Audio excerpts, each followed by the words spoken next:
Hi, I'm Edwin. And I am Jack. And Happy New Year! Yep, that's right. Welcome back to the 950 Club.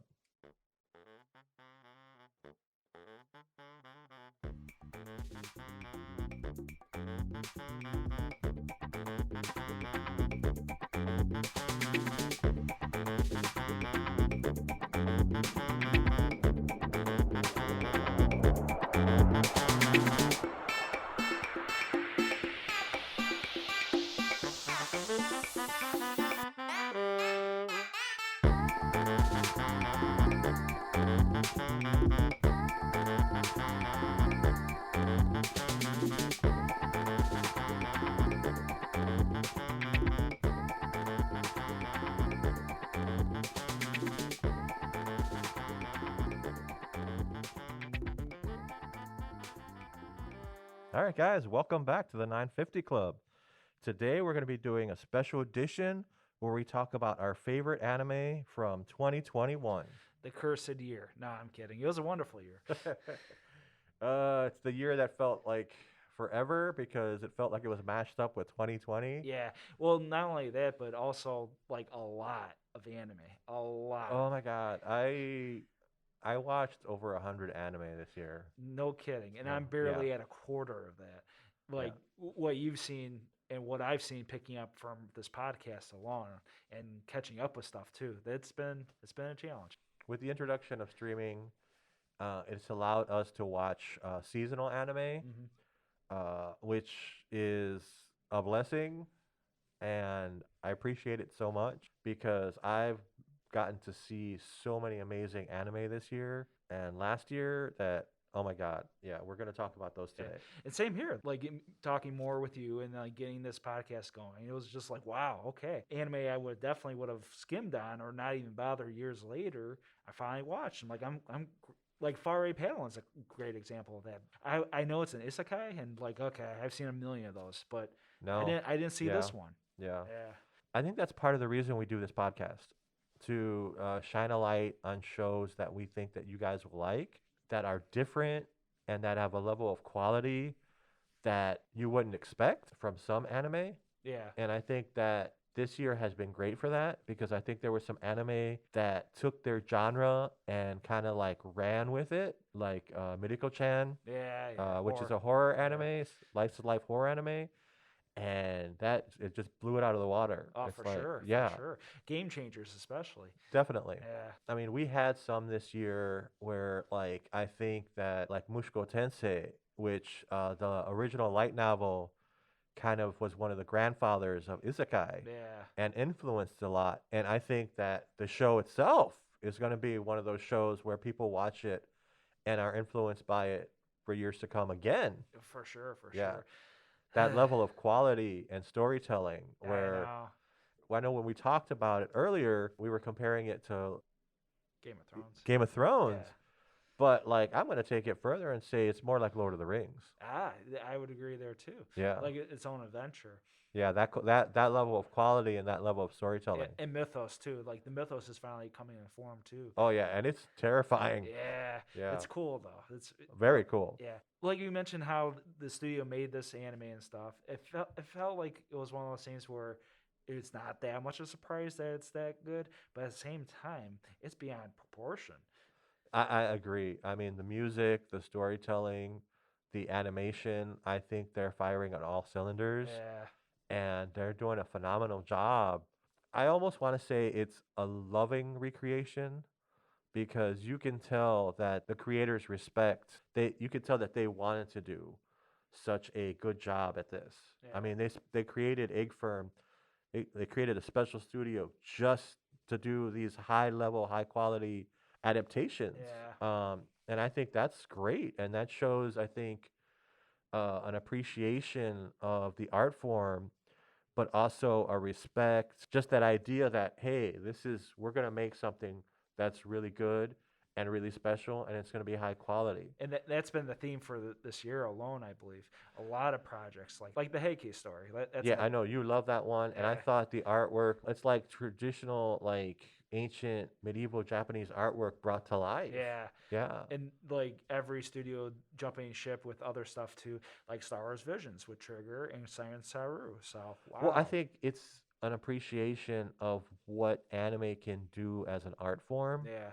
the way the storytelling, the tone, the subject matter. It's not contained. It's not just for kids. Yep. There's no limit. Anime has no bounds. Yeah. And There's it's one of the no few, very there's no few, boundaries. yeah, Yeah. that introduces you to this thing called art. And that's why that's our mission with this podcast too, to Yeah. heighten the sense that anime is an art form. It's here, and you have to check this out. Well, it's a way for the creator to express themselves. The only thing I can compare it to here in the States is Image Comics, Okay.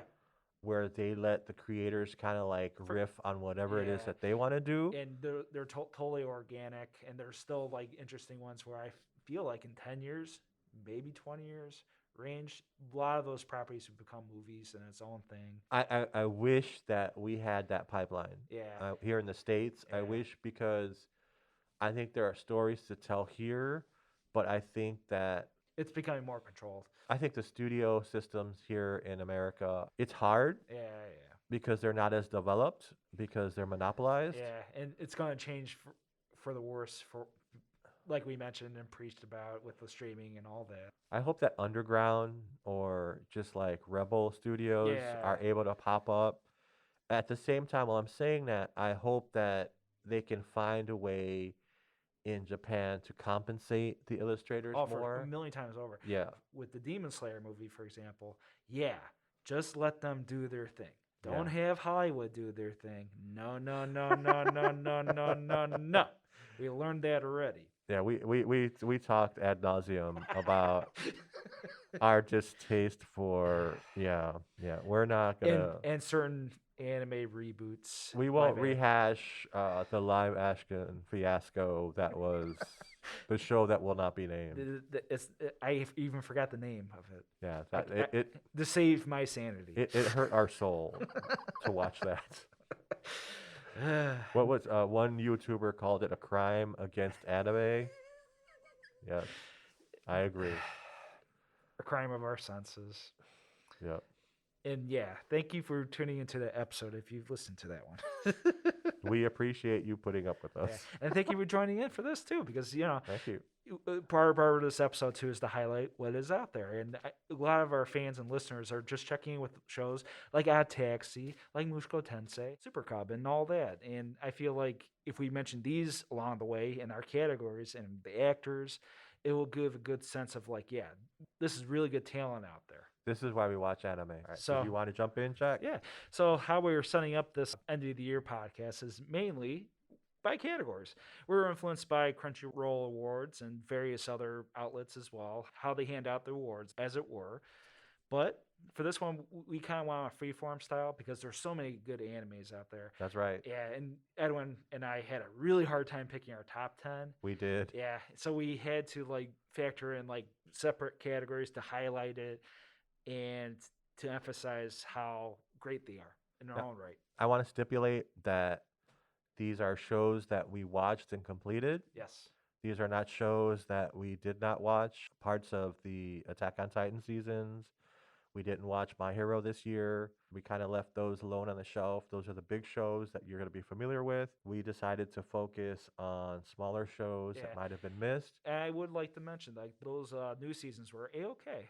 A-okay in my book, and they've been better than previous seasons too. So Yeah, they had arcs that I know the fans loved. We're going to get into some of the other stuff, but I did want to say that before we get started, we know that those shows were out there. We didn't watch them, so I'm not going to I know for me, I'm not going to put shows that I didn't watch and complete on my list. yeah, for a fair basis, yeah. Mhm. And like I mentioned with the Heike story, like when we did our fall catch up, we were just at that point where the show can only get so much better. And by all means, if you deter it by episode 1 to episode whatever, I get it. But at the same time, you go along with this ride, and that's where it leads you. And anime's one of those few mediums out there that really makes you invest into the ride. I'll give a quick list toward the end of anime that I started to watch that I should finish, and that you should watch and finish, and we'll talk about that.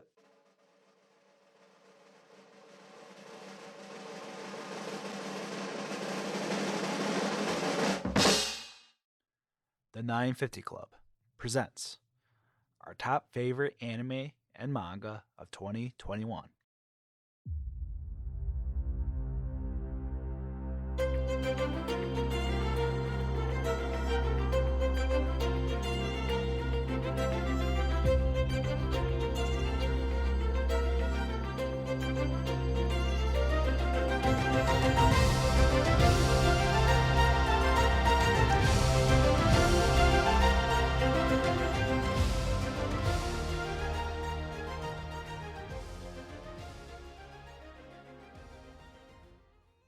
Best Voice Ensemble. So our first category is Best Voice Ensemble, where we highlight all the actors and the performances with this particular anime. For my Best Voice Ensemble, I would have to choose My Next Life as a Villainess, Season 2. The cast there is wonderful, and the main actress that did Katarina, she won for Best Actress last year for Oh, nice. for Crunchyroll. Oh, great. So her talent alone heightens everyone else's tone and everything. That was amazing. Yeah. I thoroughly enjoyed that season, and I felt that her performance was the greatest of all the characters on that show. Yeah, it's only gonna get better. And even the rest of the cast, you will recognize some of the voices. They're in other shows too, like standout voices. So it's a good ensemble. It is. It really is. For me, it was the quintessential quintuplet season 2. I love that one too. Yeah, That was- they did so well. It was adorable. It was entertaining. They each gave such vulnerability Yeah, to the roles because especially the conflict between the sisters. It's a harem anime, but it really isn't. It's more about these sisters finding themselves yeah. and figuring out what they want out of life hmm and seeing them go on that journey and the way the actresses did it. I was very moved by it. I really liked it. Yeah, and each one is a beautiful voice actress in their own right. I definitely agree. Yeah. Yeah. Ichika. Yeah, each guy. She was in And Miku. Yeah. Yeah. Miku is that's her real name too in Yeah. real life, Miku. And even Yotsuba, like my least favorite character, but she still has like a 10 out of 10 performance. I think so. Yeah, I agree. Best voice performance. For me, my pick for top voice actor of the year was the voice actor for Arukawa, Natsuki Hane. He did the voice for Tanjiro and he did Vanitas as well. Yeah. So not only was he busy, but he did an amazing job as Arukawa. Yeah, and Tanjiro, mind you, is very soft spoken, very light, and bright. But Otokawa is the complete opposite. Well, Otokawa, yeah, it's like the saltiness that he brings, knowing that this actor is the same as Tanjiro. Yeah, I'm like, wow, I was blown away by the performance that he's able to give in Odd Taxi and the performance he's able to give as Tanjiro, especially in Mugen Train. yeah. I was like, wow, this guy's got some range, man. And he's also the Duke in Duke of Death. Yeah, Yeah. which was amazing. I was really surprised, but not only by how much I liked that anime, but how much I liked his performance. That's a good ensemble too. Well, that's such a smaller cast, Yeah. but that show is so well done. Yeah, I was really surprised because I don't really like that animation style, yeah, but that one really I'm like this is adorable. yeah. For my best voice actor, I would have to go with Tomokazu Sugita, who does the voice of the older version of Rudius in Muchikon Tensei, Jobless Reincarnation. The narrator, yeah. The narrator. Like I mentioned with our Muchikon Tensei review, he makes the show more realistic than it is. And a key thing I felt why it felt like that is because it felt like a new wave movie, like a modern day new wave movie. Like super loose, like he banters about the most random things imaginable, and it brings a weird element to the show where it feels real. Well, looking back, it's like he's looking back. Yeah. It's like this is my life. Yeah, Yeah. It's Or this is my new life, but this is my old life. That adds a layer to it you don't get from a lot of isekai. nah. Yeah. Best opening song and best closing song. Now we're going to start off with our opening and closing songs. Everyone loves them, especially us. Yeah. And now for our best opening, I cheated for this one. This is the only category where I cheated. I have a 10-way tie. A 10-way tie. Oh, Jack. Jack's our music guy. I could like each opening with the art too. I had to include too. So we're talking about Comey Can't Communicate, the Faraway Paddling, which is a phenomenal song. That's beautiful. Love Yeah. that song, and the opening is gorgeous. If I had to pick like an actual best opening, it'd be that one. Ruko-chan, super bright, super cheery, and the lyrics are hysterical. They're hilarious. I love the lyrics. The Heike story, very artistic, and the song is a perfect choice. Miss Kobayashi's Dragon Maid, Yeah. I want to watch that right now. I just wanted to. Every time I watch that video, I want to start rapping, Yeah. and then I'm like, no, Edwin, don't do it. And then My Next Life as a Villainess. That one is like the weirdest song of the bunch, even weirder than Muroko-chan's song. But something about it just fits the tone. It fits with like the time period. Yeah, That they're doing it. it's like it's like a poppy classical thing. It's a play on like classical, but it has this energy that's almost like operatic to Yeah. it, and it's like they're like, this works. Yeah, and the art is tremendous in that too for the opening. Yes. And then Odd Taxi, very cool, chill kind of song. My Senpai's Annoying, I like that one a lot. It's got the energy. It's kind of surprising. Yeah. And then another one we mentioned before, Laid Back Camp, the opening for that one. Yeah. The season 2 one. That's great. And then the final one to mention is Horimiya. I had to mention that one. And that one definitely fit the tone for the show. I read the manga for that. I really didn't know what was going to happen with that one. Yeah. The music and it caught me off guard a little bit, because while Horimiya is a romance, the romance is one of the main focal points of that. Yeah. But this song kind of like, that's where it goes. Yeah. It goes to the heart of that romance and the heart of teen angst. That's a good point. Yeah. While the show is not only about the romance, it's about discovering who you are. It's about the humor. It's about the relationships. But that song cuts to the heart of like, this is a romance. Yeah. That's all right. Yeah. I agree. And it's one of those openings that definitely eases you in. And all 10 of these, you have to watch it on YouTube right now. Like, I'm not stretching that enough. Well, the closing too for Horimiya, and all of them have great closings too. Oh yeah. Paddling, ironically enough, is the weakest closing in the bunch, but all the rest of them are pretty good. But if I had to pick one closing, my favorite one, it would be the Heike stories closing. Very surreal, very artistic. You see B-Web like translucence and visions of galore. Well, Jack, you've left nothing for me. There's literally nothing left for me to cover. No. I did like the second half. Well, I know Jujutsu Kaisen. Part of it wasn't this year, but I really liked the opening song for both seasons. For sure. And then the closings. Then Comey's gorgeous. That Comey opening is like, wow. Yeah, the artist of that song, he also did My Hero Academia. Yeah. Very recognizable voice. There's a closing that I like to mention for Sakugan. Yeah. Which is an anime that I liked this year. You turned out to like it then, after all. I did. It took a while, and I had to accept it for what it was. I kept trying to push it into something that I wanted it to be. Yeah. And I think sitting there, I was like, you know what? I'm going to let this story go where it wants to go. And it's really about a father and daughter. Yeah. Yeah. And so I was like, all right, I see what you're doing. And I said, okay, I'm going to let you take me on a journey instead of me wanting where I want you to go. And I ended up liking it quite a bit. Best musical score. This was a tough one too.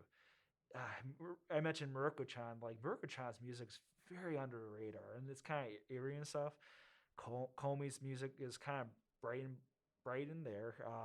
Mushoku Tensei. That for me, it's Mushoku Tensei. Yeah. I mean, it's all over. It's all over this list. It's all over all our lists. I know. Yeah. If I had to pick the score though, for me it would be Laid Back Camp season 2. Oh, dude. Yeah. Laid Back Camp.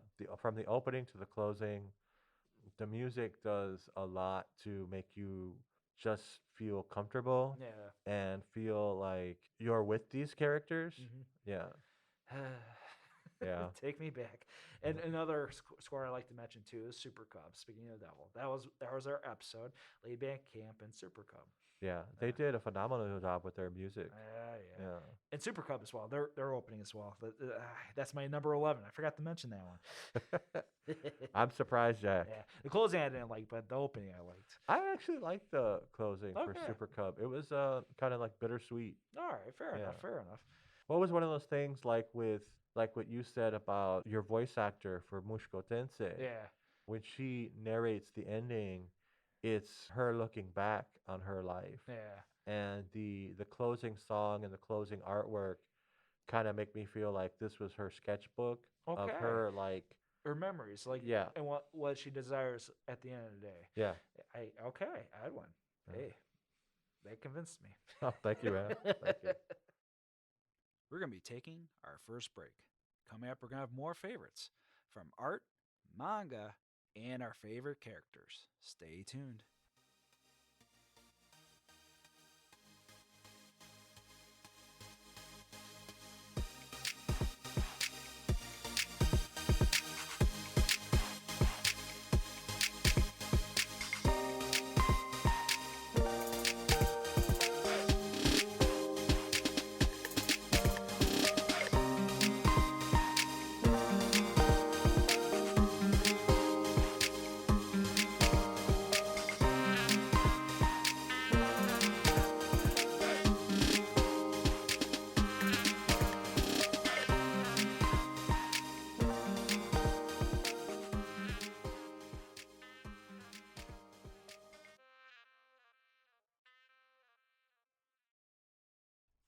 Best art direction.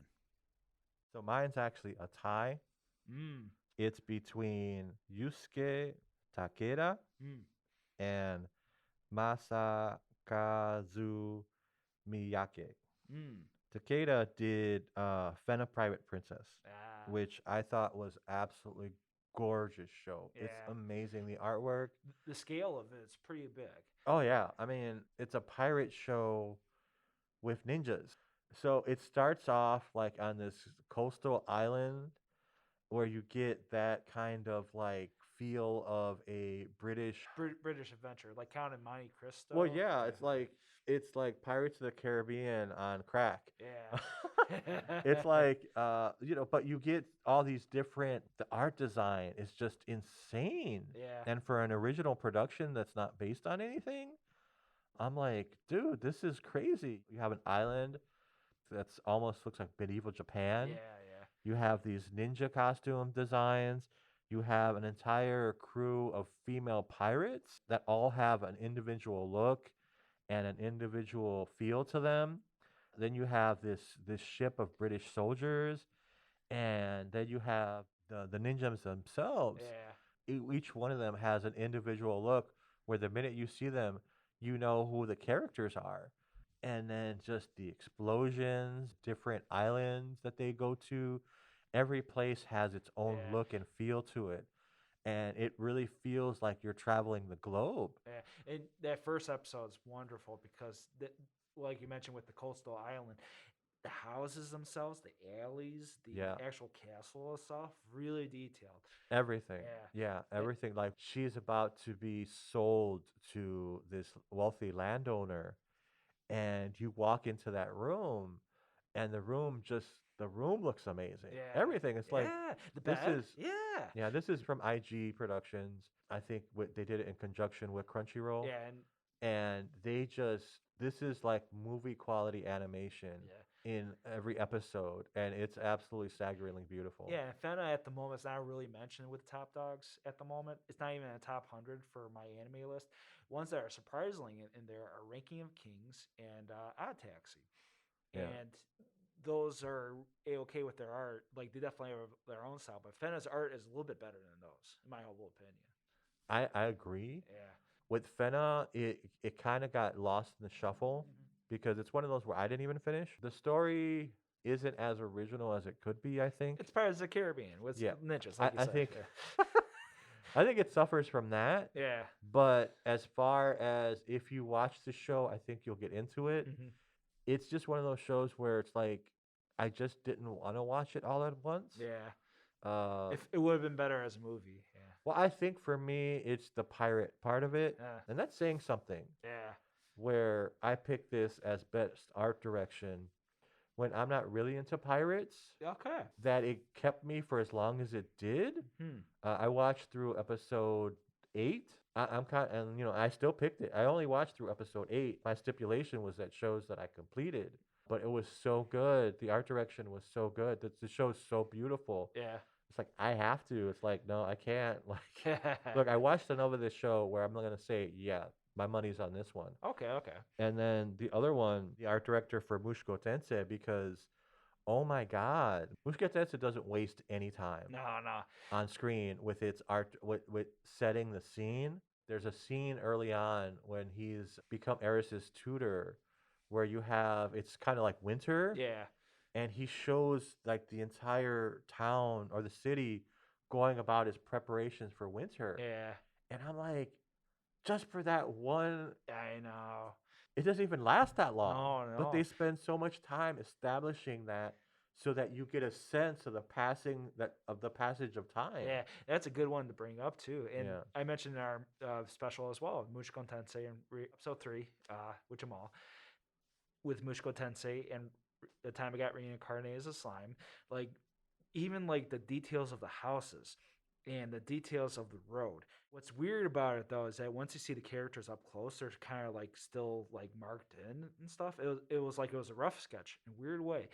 And it reminds me a little bit of Demon Slayer, as a matter of fact, because Demon Slayer feels like that too when you zoom in with the characters, at least. But other than that, the actual backgrounds themselves, like tremendous. And I love that there's a contrast with that. I think it's intentional Oh, for sure. because as much and that I think comes across as part of the art direction where you get almost this slapstickiness Yeah. because they don't want it to be so serious. They're like, You're, okay, you're still watching anime. yeah, Yeah. you're not only watching an anime, but you're watching a story that Rudius considers himself to be lowbrow. Ah. So you get kind of like those goofy like faces that he makes Yeah. because this is almost Rudy's opinion of himself. That's true. And that comes across in the art direction. Ah, okay. Like Eris and And Dead Ed. you don't get the goofiness from them Yeah. as much. Yeah, yeah. But you still get that style where it's like a little fast and loose so that it's not like so super serious. Yeah, Yeah. For my best art direction, I would have to go with this one, Tomotaka Kubo. He's the art director for the Heike story. And I did not mention him in our little spotlight feature because the art direction is the number one selling point of this anime. And it's one of those things where the angles themselves kind of throw you off. It's a new style, if I'm not mistaken. I recently just saw Thrice Upon a Time, the new Neon Genesis movie, the reboot series, if you will, and they had similar thing. The angles, like you could go high level looking down. It's almost like the room is more of the character than the characters themselves. And the Heike story is essential for that because they do paintings influence from the high end period. So Yeah. yeah, They it's bring those paintings to life. yeah, I think that studio did one of the Star Wars Visions as well. yes. Star Wars Visions alone should be mentioned for art direction. Too. Oh, dude, Yeah. that we could do an episode. We should. We could do an entire podcast on Star Wars Visions, and we probably should at some point Yeah, yeah. because that was amazing. Okay, I'm sold. Yeah, dude, I started watching this and I just felt like I was looking at like artwork coming to life. Yep. And it was at first it was like I'm like, this is kind of weird, but Jack likes it. I'll stick with it. And yeah, I was super impressed with what they did. It like you take it back to like you said with Demon Slayer, it's almost like this artwork come to life. Yeah. Hmm. Also, the director herself, Naoko Yamada, she's the keen eye for it and the influence for it. But you have to work with your whole staff, as it were. And I agree. Yeah. and there's definitely like times where you just have to coexist with your ideas and stuff, and it seemed like that. So yeah, I can't recommend this enough for the artwork. So Yeah, the story is pretty good too. I mean, it's pretty strong. I like the characters, the historical period piece, and I love the grandfather. yeah, He's He's He's just out there. he's batshit that he's crazy. just trouble. He's one of those characters, one of those like catalyst characters Yeah, that they just cause change. They cause trouble, really, yeah. is what it is. I like the elder sister. She sets the tone in a word. She keeps the narrative focused in a weird way. Oh, okay. Even Biwa is kind of like sporadic at times. Later on, though, you follow her story along at least. But it's definitely one of those animes to check out and judge for yourselves. Because hey, we like it. Give it a try if you want to, or if you're curious too. Yeah, watch an episode or two if you like it. Keep watching. If not, at least you'll know that you tried it. Yeah, yeah. Yeah, and it's worth checking out just to check out the visuals. Oh, for sure. Yeah. The best manga and the most overlooked manga of 2021. We're going to bring it back because this is also a manga podcast. So we're going to do our most overlooked manga of the year. And for mine, it would be Otaku Elf. All right. Otaku Elf is a sweet and innocent, comedy series. It's only 2 volumes in America at the moment. And this one, I feel like people are criminally like, Sleeping on. yes, Yeah. because it's super funny, super sweet, and it's the whole premise is this shrine elf that essentially is the most laziest person you can imagine. She just plays video games all day, and similar to Comey, the animation style shows her like very stoic and elegant. She reminds me a lot of Kate Blanchett in Lord of the Rings as the head wood elf.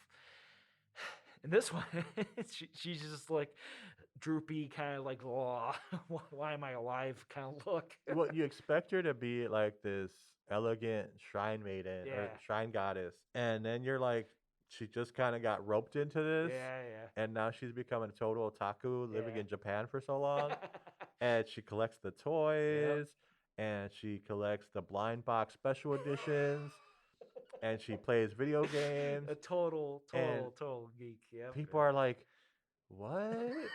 They don't get it. Especially her servant. Oh yeah, her Yeah. servant is like, she's so done with this. Yep. But it's part of her duty, and along the way, she realizes that this is worthwhile in a weird way. Well, I think that she's like, oh my God, why do I have to deal with this neat, this shut in? Why do I have to deal with this? It's like, this is so annoying. Yep. So you've read it too, then? Oh yeah, I read the first one. Yeah. I was like, Jack recommended it. You were really excited about it, Yay! so I was like, I gotta read this. And I really liked it. I haven't picked up the other volumes. Yeah, it's only 2 so far from what Yeah. I've seen. I read so much manga this year Ugh, that it was kind of ridiculous. I know. I don't have an underlooked one because, I mean, Or a special mention, like one you want to mention. dude, there was so many, like the Apothecary Diaries. Yes.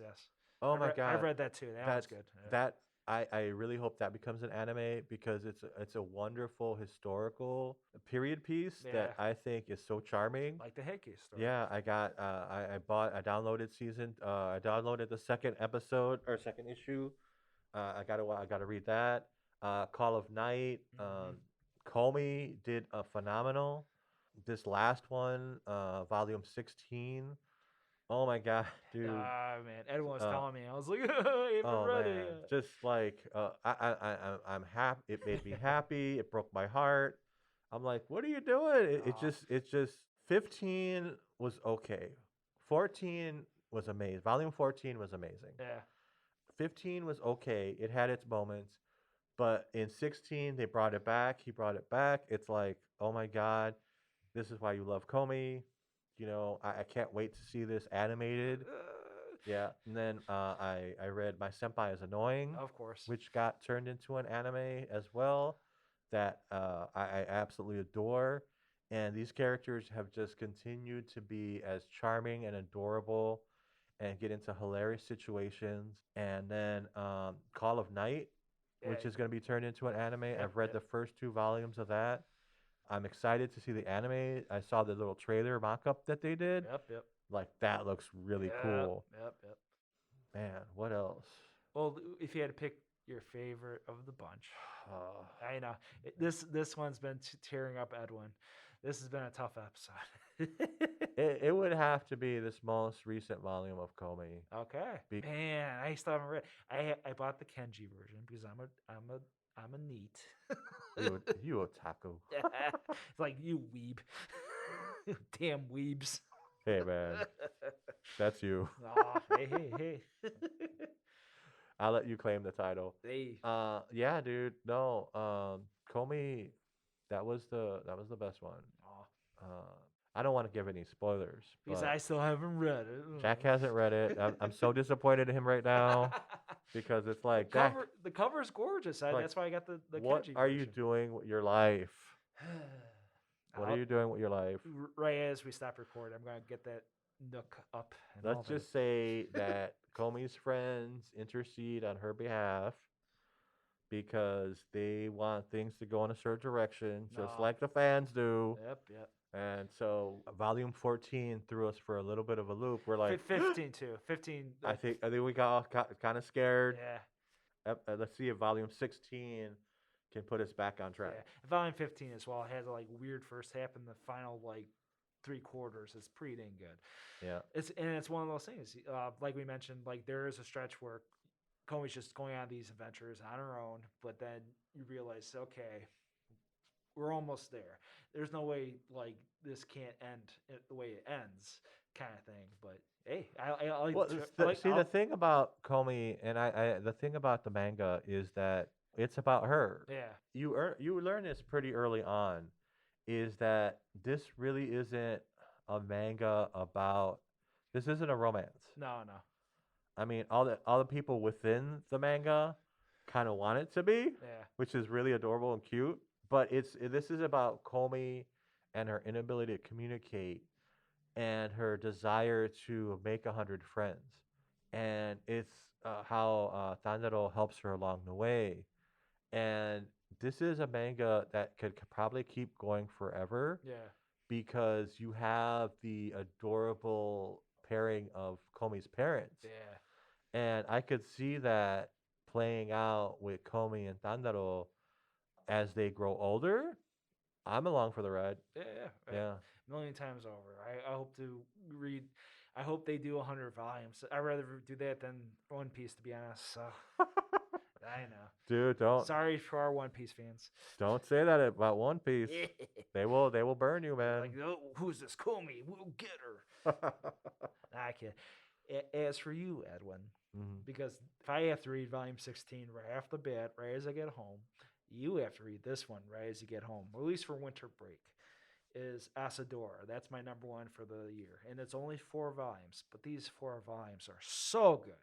So good. And I hope they don't do an anime per se for it. I hope they do a movie for it. Oh, wow. Yeah. And yeah, I'll mention later on why I think Heike's story should be a movie as well.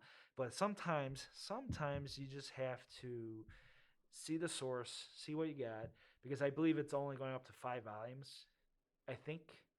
So For Asadora? yeah, Okay. I think it's one of those things where the 4th one, I'm like, okay, I think that I can feel that as an ending too. But overall, you got to read it because it's everything you don't expect to happen.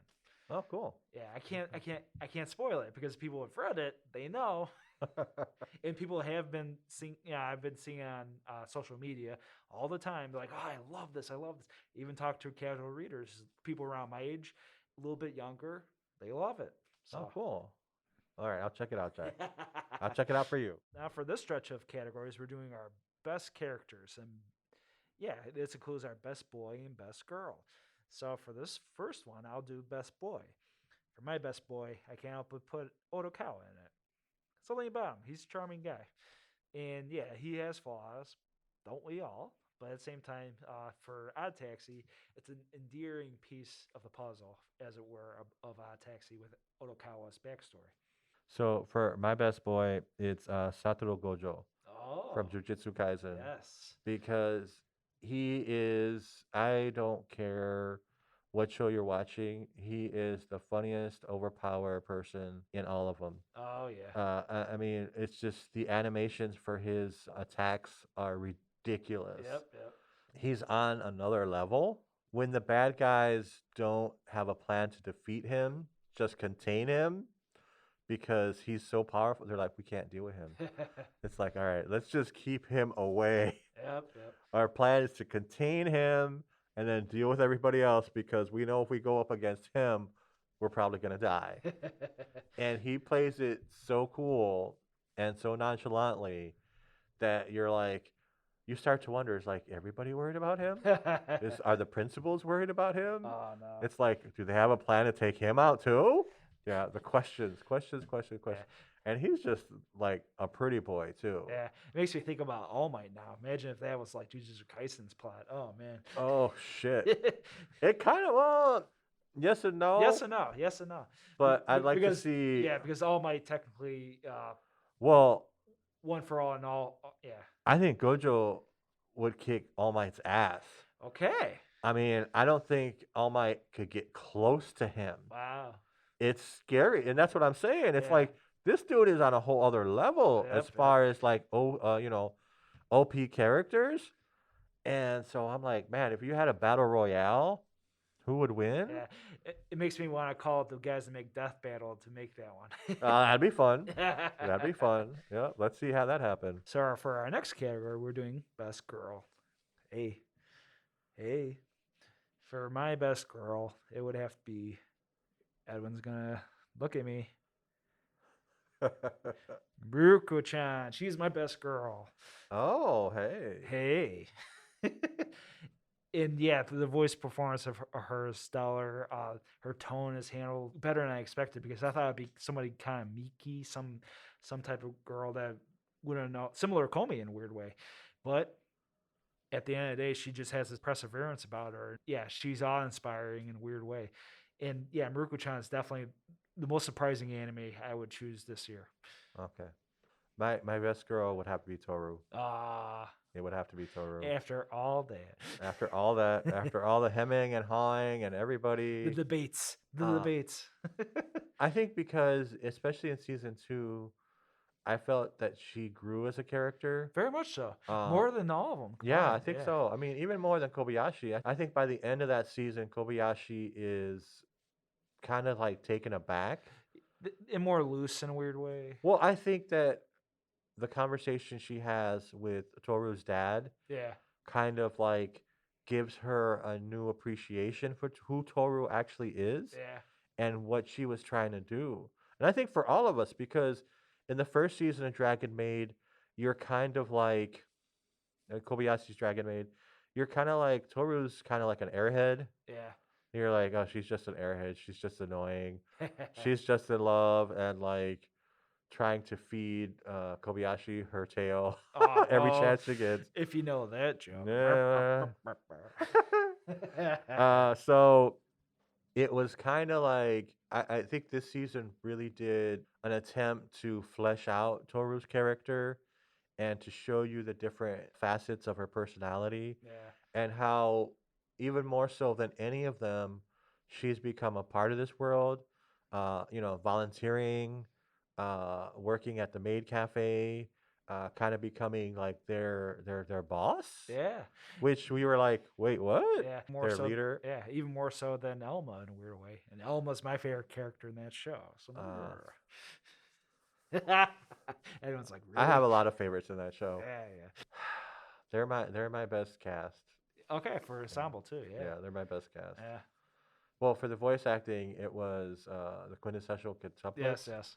But like as far as like characters, yeah, I mean, I love that show. I love all the characters. It's cute, it's adorable, it's heartwarming, and like I said, Toru's growth for me made her best girl this year. Oh yeah. And Yep. good point. Best main character. My favorite main character is actually your best boy, Oh. Arakawa. Okay. What a trip Yeah. that he goes on. Yep. And he is so he's so cool and he's so salty and he's just not having it. Yep. When they try to tell him, yeah, my name for this operation is Odd Taxi. And he's like, oh, you came up with that yourself? You think you're so cool? He's like, he's just not having it. Yep. He's so sour, and yet he's like the hero you weren't expecting. Yeah. And then for a minute there, you think he's the villain. You're not sure. And it's just like he's so how and he's the character in that show. How he's viewed in different viewpoints, from Dobaru to that one character that goes crazy over the mobile game. Like each character in that show has a different viewpoint of Oikawa, Yeah, and definitely. and it's a dynamic range for that character, for the protagonist, if Well, you will. for I think everybody in that show has a different view of who he is, and that's one of the great things about that show. And we'll talk about that when we get to our top 10. But everybody does see Arakawa in a different way. And I think that's one of the reasons I picked him as my main character Yeah, because it all depends on how you feel toward him yeah, and how you're interacting with him, which is that's life. yep. And so I thought that was really cool to come out in this anime that I thought was just, anthropomorphic animals, living in the city. I'm like, oh, this is going to be like Zootopia. And it was so much better. And then for my main character, take a guess, Edwin. Midako-chan? No, best girl though. I don't know. Komi, Komi? Oh, Komi. Komi Shoko. Yeah. Now, as we speculated with the anime, it was one of those things where, how the heck are they going to do this? Are they going to make it even weirder? Or are they going to take their liberties with it? Edwin was telling me before we recorded how it's so similar with the manga. Yes. And it's one of those things where when he said that, I'm like, okay, you have to do it just like the manga. The more I think about it, because something about Komi's energy, how she's handled in the manga, is that you don't hear her voice at all. And the actress that did it, Oya Koga, she did a wonderful job, and gives that sense of trying in a weird way. And when people talk and stutter like I do in this podcast, we're trying to get through to you somehow, some way. And especially with the last couple episodes, you really see Comey trying and how they handled that. I'm like, okay, now I get it. With the anime, at least. I think one of the things that I appreciate as a fan of the manga is that they're sticking so close to the manga. Yep.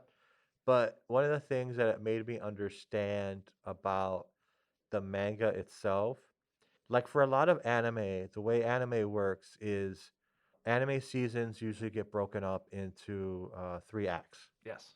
There's your beginning, where you introduce the characters and the problem. There's your middle, where, like any story, the conflict intensifies, and then you get your resolution. That's not the way Komi works. No, especially for each volume. Komi works as a collection of moments. You have your favorite moments. You'll like some more than others, and that's how Komi works.